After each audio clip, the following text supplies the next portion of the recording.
The Red Sea, 2:09 a.m. Thursday. The USS Dwight D. Eisenhower Carrier Strike Group had been operating in the Red Sea for 22 days.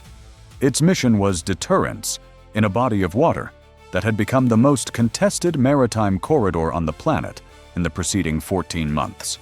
A 1,900-mile stretch of water between the Bab el-Mandeb Strait and the Suez Canal, through which 12% of global trade moved, and along which Houthi forces in Yemen had conducted 63 documented maritime operations ranging from drone harassment to ballistic missile launches against commercial and naval vessels. The Eisenhower had intercepted 41 inbound weapons systems in its 22 days on station. Its crews were not fatigued. They were calibrated. There is a difference. What made the operation that began at 2:09 a.m. different from the preceding 63 was not its scale alone, though the scale was unprecedented. What made it different was the coordination architecture behind it. The 63 previous operations had been planned and executed by Houthi military planners, operating from command centers in Sana'a and Hodeidah, using weapons and intelligence provided by IRGC Quds Force advisors, who maintained a deliberate operational distance from the targeting decisions themselves. Plausible separation. The IRGC provided the weapons, the training, the satellite imagery feeds, and the technical expertise. The Houthis provided the targeting authorization and the launch command. The separation was thin. It had been thin for 14 months. At 1:47 a.m. on Thursday morning, it disappeared entirely. The intelligence that changed the operational picture had arrived at CENTCOM 48 hours earlier. A human intelligence source embedded within the Houthi military structure had transmitted targeting data, showing that a group of 7 IRGC Quds Force officers had relocated from their advisory positions in Sana'a to a forward coordination center in Hodeidah, a coastal facility 18 kilometers from the Red Sea, equipped with a secure satellite communications terminal, a maritime radar downlink receiver, and a direct data link to the Houthi missile and drone launch infrastructure. The relocation was not an advisory function. The facility's equipment package was an operational command node. The IRGC officers at Hodeidah were not advising the Houthis on how to target the Eisenhower. They were providing real-time targeting solutions derived from Iranian satellite reconnaissance feeds and transmitting them directly to launch teams. The plausible separation had been removed by the people who had maintained it for 14 months. The reason was the scale of what they were planning. Operation Saif al-Bahr, Sea Sword, called for a simultaneous multi-vector launch of 143 weapons against the Eisenhower strike group in a single coordinated salvo. 61 Houthi-operated Shahed 136 and Shahed 238 loitering munitions launched from positions in Hodeidah and Hajjah provinces. 44 Burkan 3 ballistic missiles, Iranian-supplied, with ranges up to 1,200 kilometers and terminal maneuver capability derived from the same design lineage as the IRGC's own Fateh series. 22 Quds, 3 land attack cruise missiles on sea-skimming profiles, and 16 anti-ship ballistic missiles derived from the Iranian al-Bahr design, specifically targeted at the carrier itself using coordinates updated in real time from the IRGC's satellite reconnaissance feed at Hodeidah. The real-time targeting was the critical variable. Without it, the anti-ship ballistic missiles would be engaging a predicted position based on the carrier group's last known course and speed. With it, they were engaging the carrier's actual position, updated to within 4 minutes of launch. The IRGC officers at Hodeidah were providing the 4-minute update. The SBIRS satellite covering the Red Sea and Arabian Peninsula registered the first Shahed launches at 2:09 a.m. Not the missile launches, those came 11 seconds later. The loitering munitions rocket motors generated a smaller thermal signature than ballistic missile launches, but 61 ignitions in a 48-second window produced a thermal event the system was calibrated to detect. alert transmission to the Eisenhower Flag Bridge, CENTCOM, and Naval Forces Central Command at 2:09 a.m. 44 Burkan 3 ballistic missile launches were registered 11 seconds later, their larger thermal signatures appearing as a separate cluster on the SBIRS display. The system's operator at Buckley Space Force Base had processed the loitering munition cluster and was already entering the alert sequence when the ballistic missile signatures appeared. He processed both events in a single alert transmission. Time from first Shahed ignition to alert transmission: 22 seconds. By 2:10 a.m., the Eisenhower's combat system had 143 correlated tracks distributed across the Cooperative Engagement Capability Network, linking the carrier, its 2 Arleigh Burke destroyers, its Ticonderoga cruiser, and a 4th destroyer that had been positioned 30 miles to the northwest as a dedicated ballistic missile defense picket. The picket destroyer's role in the Red Sea configuration was specific.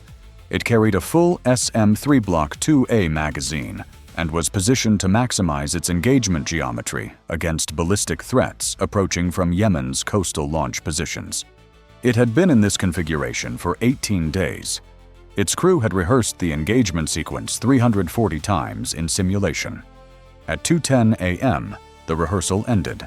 The pre-authorized response protocol transmitted at 2:10 a.m., 1 minute after first detection.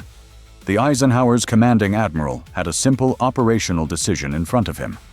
The IRGC Coordination Center at Hodeidah was transmitting real-time targeting data to the weapons now inbound to his carrier. The facility was the targeting brain of the operation. Without it, the anti-ship ballistic missiles would revert to predicted position targeting, a significantly less accurate engagement mode that the carrier's defensive maneuvering could further degrade. With it, the missiles were chasing the carrier's actual position every 4 minutes. The facility needed to go. It needed to go before the anti-ship ballistic missiles reached their terminal phase. Time available, approximately 14 minutes. The Eisenhower's Air Wing had 2 F/A-18F aircraft on combat air patrol since 1:30 a.m. They were 180 miles from Hodeidah. At military power, they needed 16 minutes. Too slow. The Tomahawk option was faster. The Eisenhower's escort cruiser carried a full Tomahawk magazine, and a Tomahawk at 550 miles per hour could cover 180 miles in approximately 19 minutes.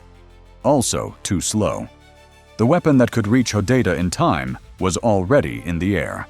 An EA-18G Growler electronic attack aircraft had been orbiting at 28,000 feet over the southern Red Sea since midnight, providing electronic support coverage for the carrier group.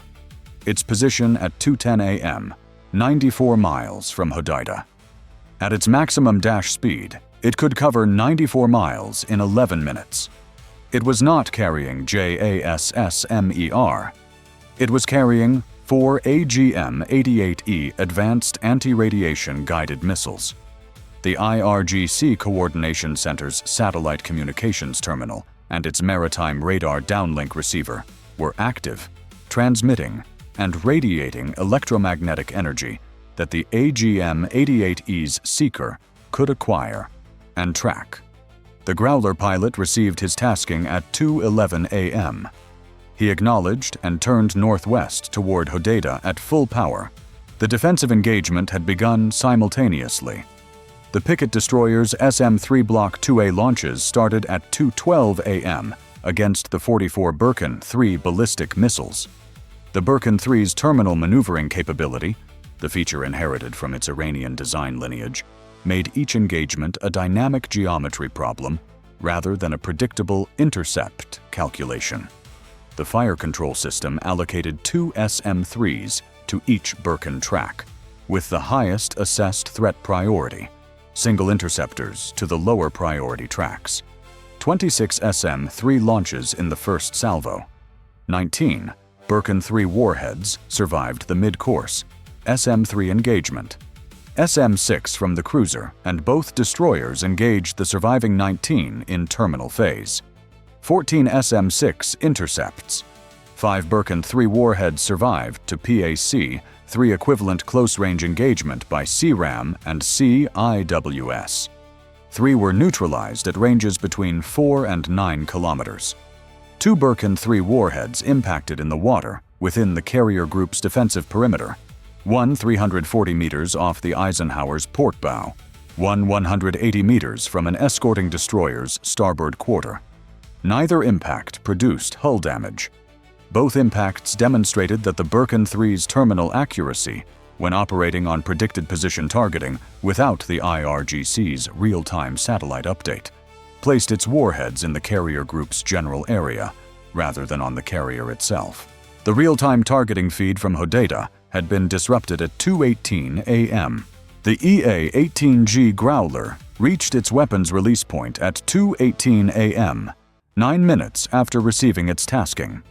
At 94 miles from Hodeidah, it released 2 AGM-88E missiles targeted at the IRGC Coordination Center's active radar and communications emitters. The AGM-88E's seeker locked on the satellite communications terminal's uplink signal and the maritime radar downlink receiver's emission pattern. Both missiles guided to their targets. The first impacted at 2:19 a.m. The second at 2:19 a.m., 6 seconds later. The IRGC Coordination Center's electromagnetic emissions ceased at 2:19 a.m.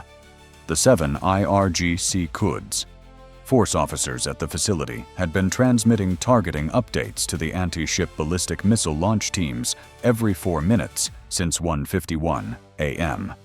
Their last update had transmitted at 2:17 a.m. The next update, scheduled for 2:21 a.m., did not transmit.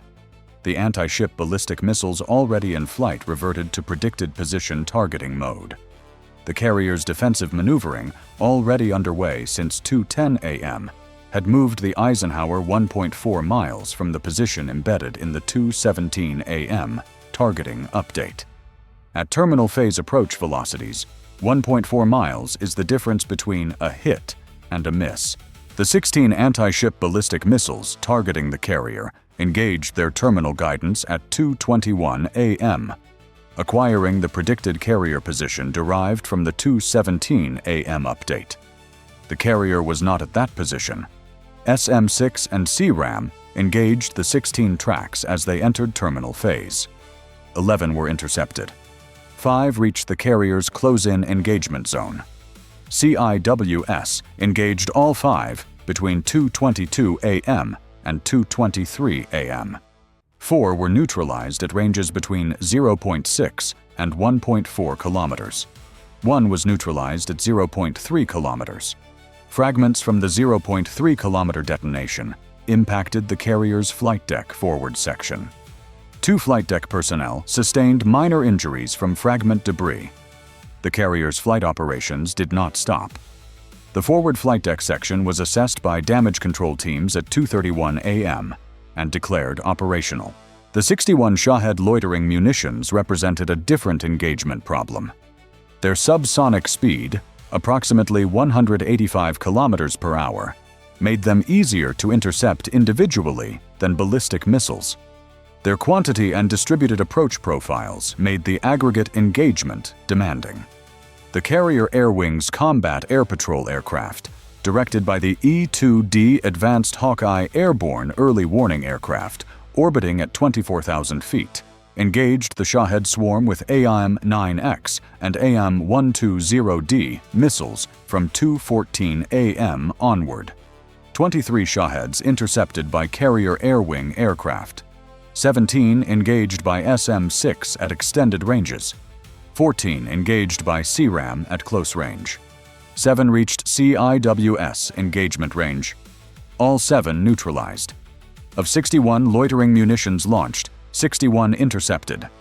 0 achieved hull impact on any U.S. vessel. The 22 Quds 3 cruise missiles were engaged by SM-6 and F/A-18F aircraft across the engagement window between 2:16 a.m. and 2:28 a.m. 19 intercepted. 3 reached the carrier group's inner defensive zone and were engaged by CRAM at ranges between 3 and 7 kilometers. All three neutralized. By 2:31 a.m., 22 minutes after the first Shahed launches, the incoming salvo of 143 weapons had been addressed. Of 143 weapons launched, 136 intercepted across multiple layers. 7 achieved some form of effect. 2 Burkan 3 water impacts within the defensive perimeter, 1 carrier forward flight deck fragment impact, and 4 additional near-perimeter water impacts from partially guided warheads. U.S. personnel injured. 2. Both minor, both returned to duty. U.S. vessels with hull damage. 0. Carrier flight operations, continuous throughout. In the CENTCOM Command Center, the counter-operation had been running since 2:10 a.m. The Hodeidah Coordination Center had been addressed. The broader counter-operation would address the launch infrastructure, the missile storage facilities, and the IRGC logistics network that had supplied the Houthi forces with 143 weapons in a single operation. The designation: Crimson Passage. 112 aim points across 67 installations in Yemen and 3 IRGC logistics facilities in Iran's Khuzestan province. The warehousing and transfer infrastructure through which the Burkan 3 and College Fars derived missiles had been delivered to Houthi forces over the preceding 18 months. The authority to engage the 3 Khuzestan logistics facilities was the most significant authorization in Crimson Passage. It represented a direct strike on Iranian territory, not on IRGC personnel operating in Yemen as proxy advisors, but on physical infrastructure inside Iran. The authorization had been drafted and reviewed for 17 months as a contingency plan, requiring specific trigger conditions before it could be activated. One of those trigger conditions was direct IRGC command and control involvement in an operation that resulted in U.S. personnel injuries or U.S. vessel damage. The Hodeidah Coordination Center had provided command and control. 2 U.S. personnel had sustained injuries. The trigger condition had been met. The authorization transmitted at 2:28 a.m. 6 B-1B Lancer bombers operating from al-Udeid Air Base in Qatar had been on alert rotation since midnight. At 2:28 a.m., all 6 received their Crimson Passage strike packages. 4 aircraft received Yemen-focused packages covering Houthi ballistic missile storage facilities in Sana'a, Damar, and Hodeidah provinces, the physical warehouses containing the Burkan 3 reload inventory that would have enabled a second salvo within 72 hours. 2 aircraft received packages covering the 3 Khuzestan logistics facilities. Combined JASSM-ER payload, 144 missiles. At one point, $36 million each, $195.8 million of precision ordnance assigned and transmitting target coordinates before the last Shahed had been intercepted over the Red Sea. By minute 24 from first launch, U.S. munitions expenditure had reached $634 million in SM-3, SM-6, CRAM, CIWS, and AIM-120D defensive ordnance, and was adding $195.8 million in JAS-SMER offensive ordnance, running total $829.8 million and climbing. EA-18G Growler aircraft had extended their jamming orbits to cover the Houthi air defense network in Hodeidah and Sana'a provinces at 2:33 a.m. U.S. Cybercom began executing pre-positioned intrusion sequences against the Houthi command network's satellite communication links at 2:29 a.m. The same network the IRGC officers at Hodeidah had been using before their facility went dark. HARM missiles launched from F/A-18F aircraft at 2:35 a.m., targeting active Houthi radar installations along the Yemeni coast that had been providing maritime surveillance support to the launch operation. 6 launches. 5 achieved guidance lock on active emitters. 1 guided on a decoy. The decoy's position was logged for follow-on targeting. A second HARM was assigned. It guided accurately. The JASSM-ER first wave reached Yemen at 2:44 a.m. Houthi ballistic missile storage facilities in Damar province, the primary magazine for the Burkan 3 reload inventory that had supplied the Saif al-Bahr operation, received 4 simultaneous impacts at 2:44 a.m. The storage facility had held an estimated 60 to 70 Burkan 3 missiles in various stages of preparation.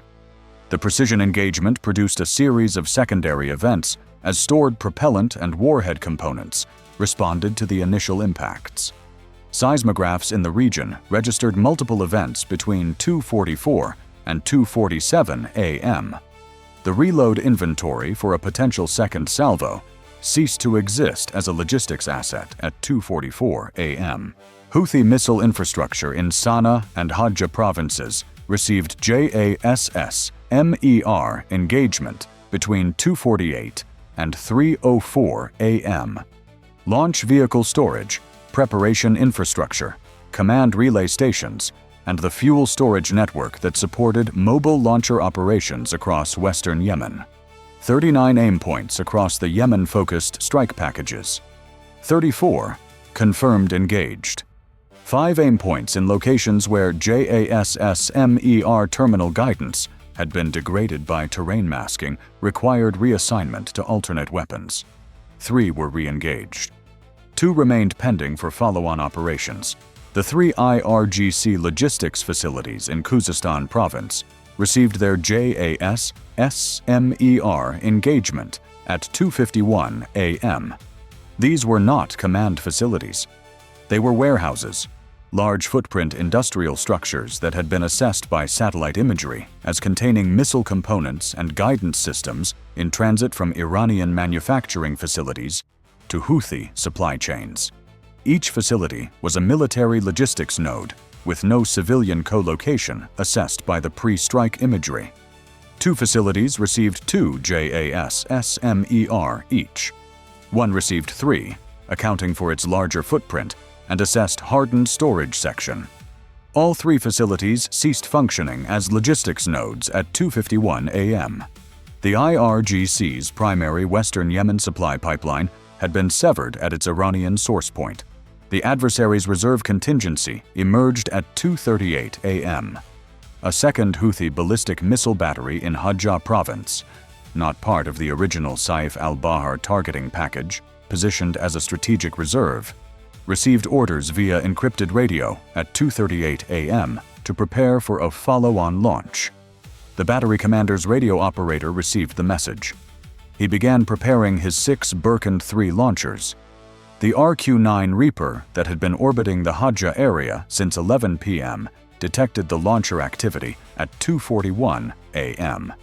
Its sensor feed reached the Crimson Passage targeting coordinator at 2:42 a.m.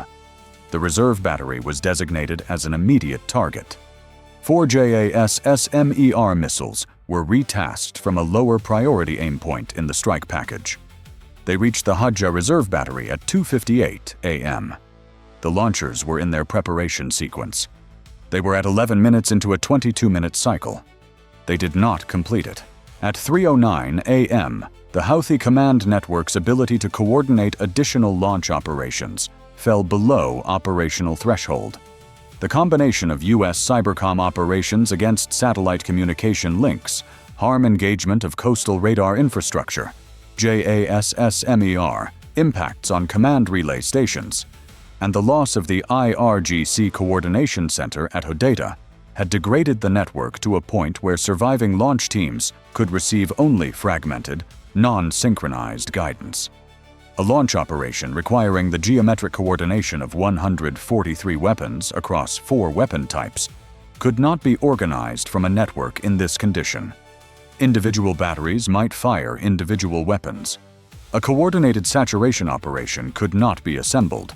The Houthi military command attempted to transmit a reconstitution order at 3:14 a.m., a directive to surviving launch teams to report their status and await re-coordination instructions.